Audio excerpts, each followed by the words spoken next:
স্বাগতম ক্রিক ফ্রেন্ডসের নিয়মিত আয়োজন টোটাল ইম্প্যাক্টে। আমি সৈয়দ সামি আছি আপনাদের সঙ্গে। চ্যাম্পিয়ন্স ট্রফি শুরু হবে 19 ফেব্রুয়ারি থেকে, বাংলাদেশের মিশনটা শুরু হবে 20 ফেব্রুয়ারি থেকে। তবে টুর্নামেন্ট শুরু হওয়ার আগেই বাংলাদেশকে নিয়ে বিভিন্ন কথার লড়াই শুরু হয়ে গেছে। বিভিন্ন দেশের সাবেক ক্রিকেটাররা বাংলাদেশকে আসলে কটাক্ষই করছেন। এই যাত্রায় যোগ হয়েছেন এবিডি ভিলিয়ার্স। এইসব বিষয় নিয়ে কথা বলার জন্য হাজির হয়েছে, আমার সঙ্গে আছে মোহাম্মদ সাদমান। সাদমান, স্বাগতম। ধন্যবাদ। এই টুর্নামেন্টের আগে মানে বাংলাদেশকে একটু বেশি চাপে পড়ে যাচ্ছে মনে হচ্ছে যে ওয়ার্ল্ড ওয়াইড একটা চাপ দিচ্ছে সবাই, বড় বড় প্লেয়ার, রিকি পন্টিং, তারপরে এবিডি ভিলিয়ার্স আজকে যোগ হয়েছেন। আপনার নিশ্চয়ই মনে আছে 2019 সালের ওয়ার্ল্ড কাপের আগে এখনকার ইংল্যান্ডের coach Brendon McCullum, former Kiwi wicketkeeper batter, তিনি কিন্তু বলেছিলেন যে বাংলাদেশ শুধু একটা ম্যাচ জিতবে শ্রীলঙ্কার এগেনস্টে, এছাড়া আর কোনো ম্যাচ জিততে পারবে না। তিনি একটা ডায়েরিতে স্কেচ করেছিলেন, সেখানে শুধু শ্রীলঙ্কার পাশে একটা টিক ছিল। সো ওই সময় যখন এই তিনি প্রেডিকশনটা করেন তখন কিন্তু সবাই বলেছিল যে মানে আগে থেকেই কথা বলছে, কিন্তু অনেকেই আবার এগ্রিও করেছিল যে হ্যাঁ হতেই পারে বাংলাদেশ টিম পারবে না এতগুলো সব বড় বড় টিমের সাথে, কারণ ওইটা কিন্তু লিগের খেলা ছিল, সবার সাথে সবার খেলা ছিল। কিন্তু প্রথম ম্যাচেই কিন্তু সাউথ আফ্রিকাকে তারা 21 রানে হারিয়ে দিয়েছিল এবং সাথে সাথে ম্যাককালাম অনেক ট্রোলের মুখে পড়েছিল, বাংলাদেশি তো ট্রোল মিম বানিয়ে ফাটিয়ে ফেলেছিল। এরপরে কিন্তু এছাড়াও কিন্তু আরও দুটো ম্যাচ বাংলাদেশ জিতেছে। স্পেশালি আমি যদি একটা ঘটনা যদি আমি একটু শেয়ার করি, এবিডি ভিলিয়ার্স ব্র্যান্ডন ম্যাককালাম যেদিন অপশন নিয়েছিলেন সেদিন আমি একটা স্ট্যাটাস দিয়েছিলাম যে এখন থেকে পুরোপুরি তিনি আসলে জ্যোতিষ হিসেবে যোগ দেবেন কিনা। সো টুর্নামেন্ট শুরুর আগে আসলে বড় বড় প্লেয়াররা সব টিম নিয়েই কথা বলে।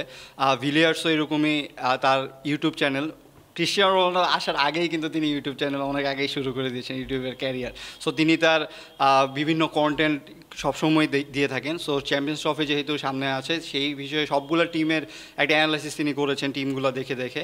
সো পাকিস্তান, ইন্ডিয়া, নিউজিল্যান্ডের করার পরে বাংলাদেশের অ্যানালাইসিসে তিনি এসে বলেছেন যে বাংলাদেশের আসলে শান্ত ক্যাপ্টেন, এটা খুব ভালো, মুশফিকুর রহিমের সিনিয়র প্লেয়ার রয়েছে, মাহমুদুল্লাহর মতো সিনিয়র প্লেয়ার রয়েছে, সব কিছুই মোটামুটি আছে। কিন্তু বাংলাদেশের এই টিমটা নকআউটে যাওয়ার মতো টিম না, নকআউট তারা যেতে পারবে না, এটাই ডিরেক্ট তিনি বলেছেন। বলছে যে আবার আরেকটা কোটেশনে তিনি বলেছেন যে বাংলাদেশ চ্যাম্পিয়ন হওয়ার তো টিম না। হ্যাঁ, তিনি একদম খোলাসা, একদম নকআউটে না গেলে চ্যাম্পিয়ন কি হবে, নকআউটে না গেলে।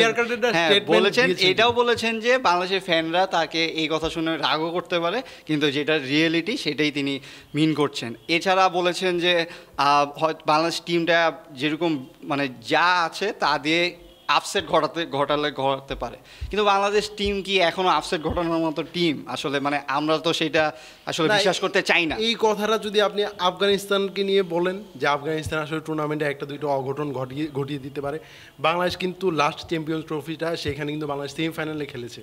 সো আপনি আসলে এটা আসলে না আফগানিস্তানকে নিয়েও আসলে বলা যায় না, আফগানিস্তানও এখন অনেক শক্তিশালী টিম হয়েছে, কারণ এই 8টা টিমই আসলে কম্পিটিটিভ, খুব ভালো টিম। আর রিকি পন্টিংও কিন্তু এর আগে বলেছেন যে বাংলাদেশের আসলে সম্ভাবনা নেই, বাংলাদেশের নিজের মাঠে হলে একটা সম্ভাবনা থাকে, কিন্তু এরকম বড় টুর্নামেন্টে তারা ফেল করে।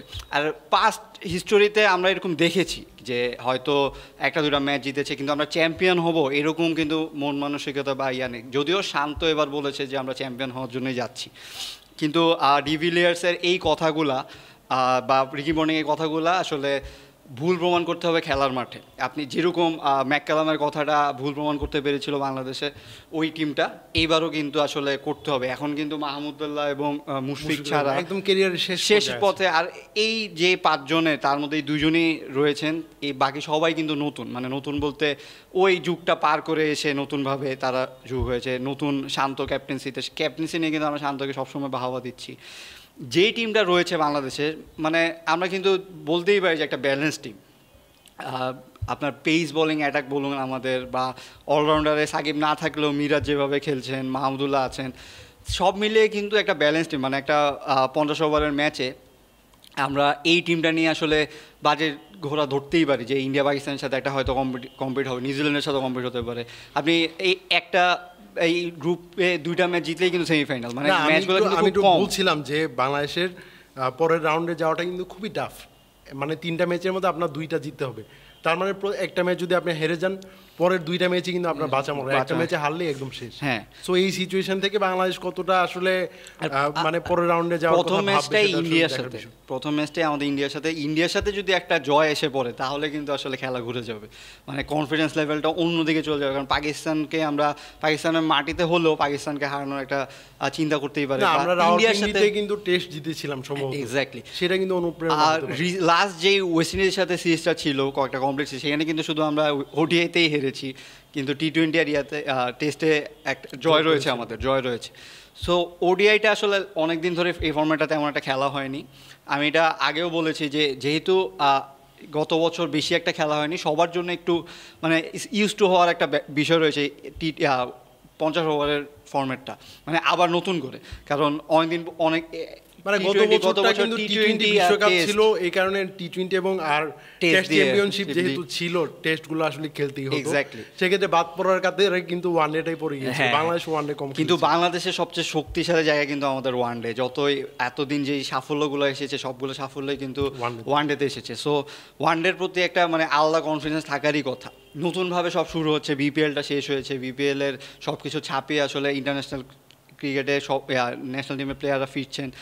সো এই মানে যদি ইন্ডিয়ার সাথে আমরা কম্পিটিটিভ করে ফেলি বা কম্পিটিভ ম্যাচ খেলি, এই তারাই কিন্তু এসে আবার বলবে যে আচ্ছা ভুল হয়েছে বা ইয়ে হয়েছে। এখন তাদের এইসব প্রেডিকশনগুলো আসলে তো আমরা বাংলাদেশ যদি ভালো খেলে তাহলে আমরা কিন্তু তাদেরকে বলতে পারবো যে রিয়েলিটিটা মেনে নাও।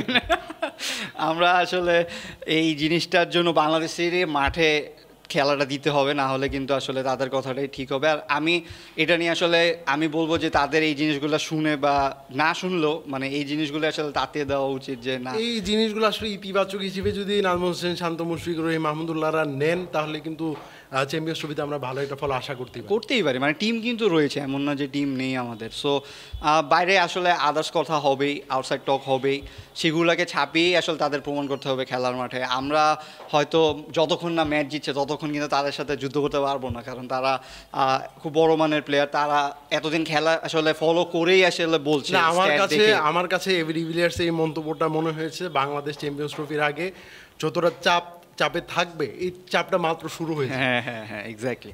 রিকি বন্ডিং দিয়ে শুরু হয়েছে, আজকে ডিভিলিয়ার্স হয়তো সামনে আরো কিছু এখনো কিছু বলেনি। ভারত ম্যাচের আগে যে তারা বলবে এটা কিন্তু স্বাভাবিক ব্যাপার। সো তখন আমরা আসলে আরো জানতে পারবো। সো সব কিছুর উত্তর আসলে খেলার মাঠে দিতে হবে। কথার লড়াইয়ে আসলে আগে থেকেই বেশি মানে তাদের এগেনস্টে গিয়ে বলে লাভ নেই। খেলার মাঠে যদি আমরা পারফর্মটা করতে পারি, তারা এমনি চুপ হয়ে যাবে। ধন্যবাদ সাদমান আমার সঙ্গে থাকার জন্য। দর্শক, ক্রিক ফ্রেন্ডের নিয়মিত আয়োজনে আমাদের সঙ্গে থাকার জন্য ধন্যবাদ। পরবর্তী কোনো পর্বে অন্য কোনো বিষয় নিয়ে আবার কথা বলবো, সেই বন্ধু আমাদের সঙ্গে থাকুন।